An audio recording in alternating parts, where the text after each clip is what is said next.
Problem is your stride's uneven in the back end. Yeah. And he's kind of hopping back there. Let's go ahead and take him back the other way. Okay. Oh. And some of that is he is hurting up high and he's sore in his back. Right. Want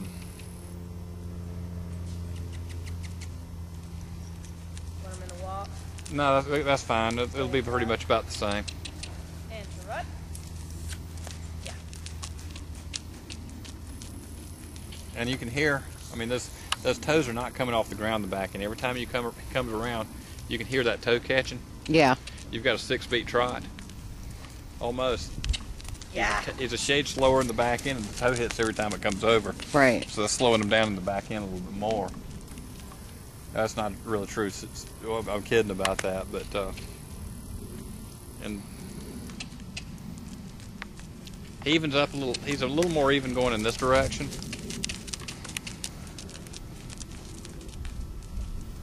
And remember, when you're looking at that, they load their inside leg typically more than the outside.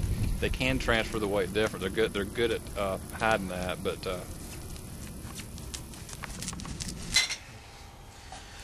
what I want to do at this point is, because of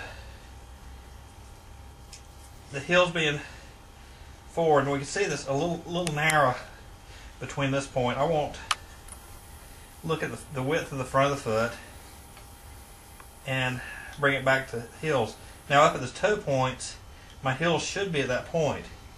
So if you see where my thumb is here to here, there's a definite difference. To start figuring out how to lay out the foot, I want to find the center of the foot. And there's a few ways to go about doing that. And what I need to do is find the sole plane, which we're pretty clean here, but I need to find out where my lamini is, where my bars terminate, because the bars will terminate in the center of the foot. And we do have bars that are a little overgrown here. And so I'm going to clean them up just a little bit to see where everything terminates. What I'm going to do is just draw on the foot. I'm going to draw in my bar. And you want your bars nice and straight. Bars shouldn't be hooked. The bar should be straight. You need to get down to where your bars are straight. As the heel folds forward, some bars will want to hook in, and that'll lock your heel down where it'll move. So what I want to do when I'm cleaning up the foot is I want to get past that hook to where I've got a straight bar.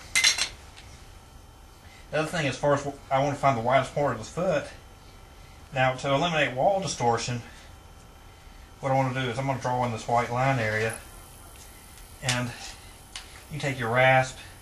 Rasp is a good tool to do it with, actually better than that probably.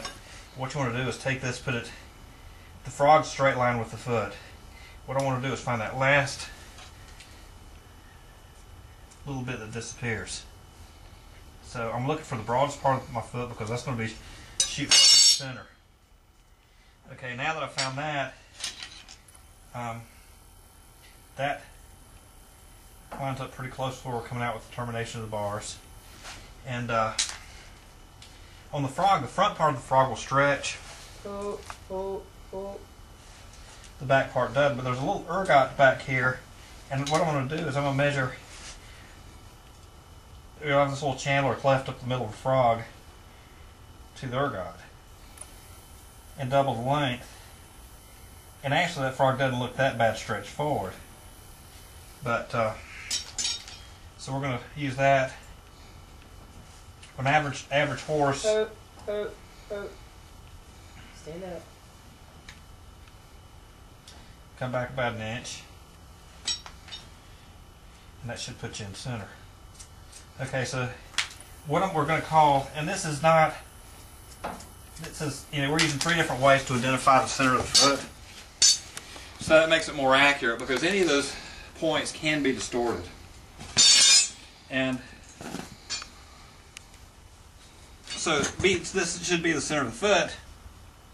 Well, I'm going to say since our heels are here, okay, let's just go ahead and go to the front of the foot because we can do that. This should split the base of our foot. And what I'm going to do is I'm going to sit right down inside that white line, and I'm going to bring it around. And so you see where my heels are. My heels will slip forward that much, which you can say half an inch, maybe a little bit more. Okay, so I want my heels back here. People get worried about taking the heel off the foot because of heel length and the angle.